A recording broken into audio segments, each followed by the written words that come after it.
Last night I played Cover Your Kingdom for the first time.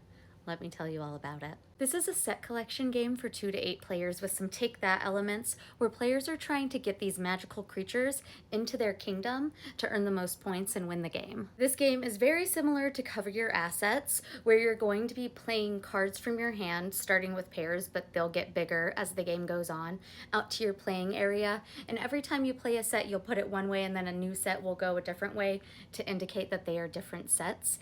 And everything at the top of the stack is available for people to try to steal. The difference in Cover Your Kingdoms is you're going to have more piles. This is what the game looks like set up for 2 players. When you're playing with more players, you won't have this extra player board sticking out here, but when you're playing with only 2 players, you have this sitting here, so you have 3 areas where you're going to be stacking cards. This whole area is considered your kingdom. If you're playing with just the 1 player mat, you have 2 lands in your kingdom, but if you're playing at 2 players, you have this set up and you have 3 lands in your kingdom.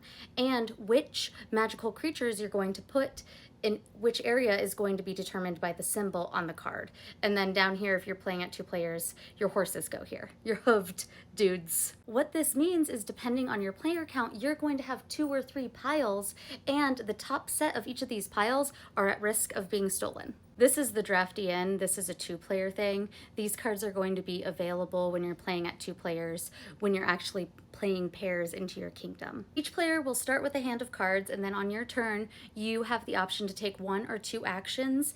And there are a few actions that you can take, but some of them are playing pairs out to your lands, or trying to recruit, aka steal your opponent's sets. Or you might play a card from your hand onto a set that's at the top of one of your stacks just to increase the size of that set. Either way, at the end of the game, all players are going to take all of the magical creatures in their kingdom and add up all the points in the top left corner. And whoever has the most is the winner. Of course, the deck isn't just full of creatures that you can bring into your kingdom for their magic. There are also creatures for hire that can help you sabotage your opponent or maybe give you a little boost. Look at this guy in his cool cape. And he's useful. The game also comes with components for an advanced variant. That's what these spots are here on these player boards. These boards are double-sided and the other side doesn't have these spots for the advanced variant, but I didn't notice that I was playing with the wrong side until I was done playing the game. But I will definitely be checking out the variant once I've gotten a few plays of just the base game under my belt. This game was fun, very easy to learn, especially since I've already played Cover Your Assets and it's very similar to that game. Also, I just love the art, it's so silly. So if you're a fan of Cover Your Assets or you're just looking for another take that game to add to your collection,